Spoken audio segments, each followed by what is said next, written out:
Okay, so here we got day one in the office. She's looking a little bit messy right now. So we just moved in, and this is the what's going to be the office eventually. But I just wanted to get a starting place here. We're going to do a before and after at some point. So anyways, we'll get to the intro, and we'll be right back.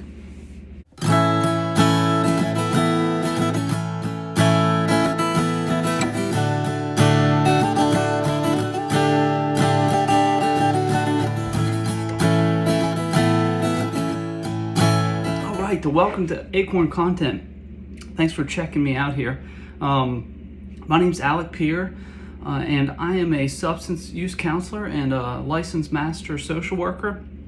I'm also a person in long-term recovery, and for me that means that I don't use any drugs or alcohol. I'm totally abstinent for everything. I've been clean for about 9 years, and that's been a big thing that's kind of motivated me to want to help and give back to other people. I've also struggled with anxiety a lot. And I found a lot of things that have been really helpful for me, and I wanted to share them with other people. That's one of the reasons that I've created this page. If you hang on to the end, I'm going to share a couple things before we finish up today that have been helpful to me and that I think that are a really good starting point for starting to take control back over your mental health.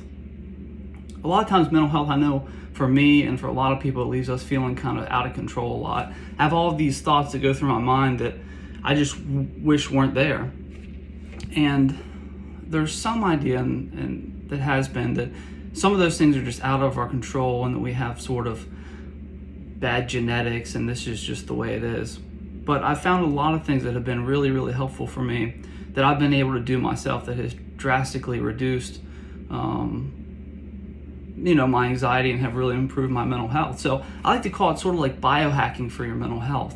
These are things that we can do, that we have control of, that really greatly influence, how we're feeling and the thoughts and everything that we have. So what I do here is I go in and I nerd out on these techniques. I really like the research. So, when I've found something, like say that if I come across something that's been helpful for anxiety, I'll do a deep dive on it and I'll dive into the research for you all so that at the end of this, you can just come to a place and find really quick, simple things that you can do to help improve your mental health and help deal with many different mental health symptoms that come up, things from depression to anxiety to mood swings to ADHD.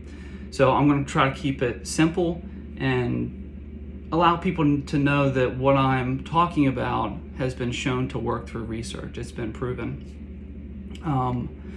So one of the things, I guess the first little tidbit here, I think that I want to get into is something called the 4 pillars of health.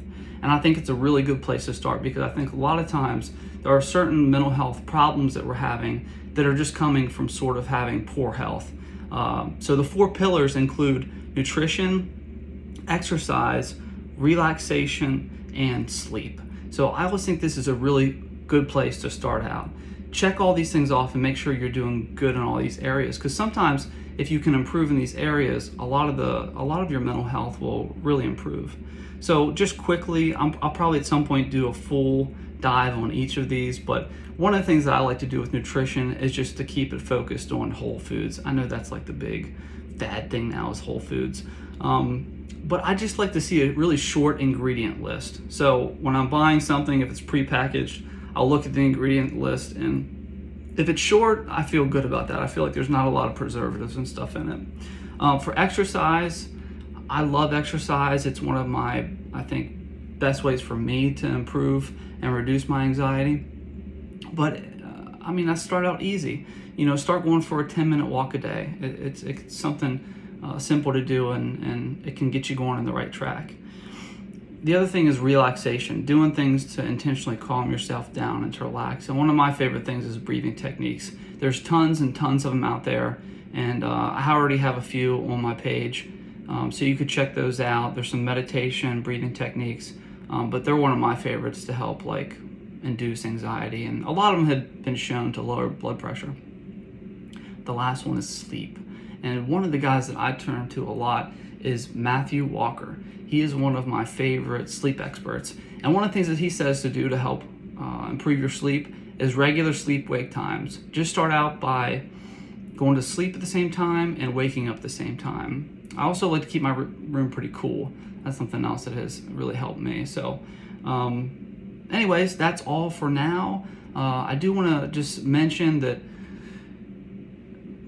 sometimes mental health is a very multifaceted approach. Sometimes you can just find coping skills for things like on YouTube, and it's great and it works well. But other times, there's no substitute for finding a good therapist.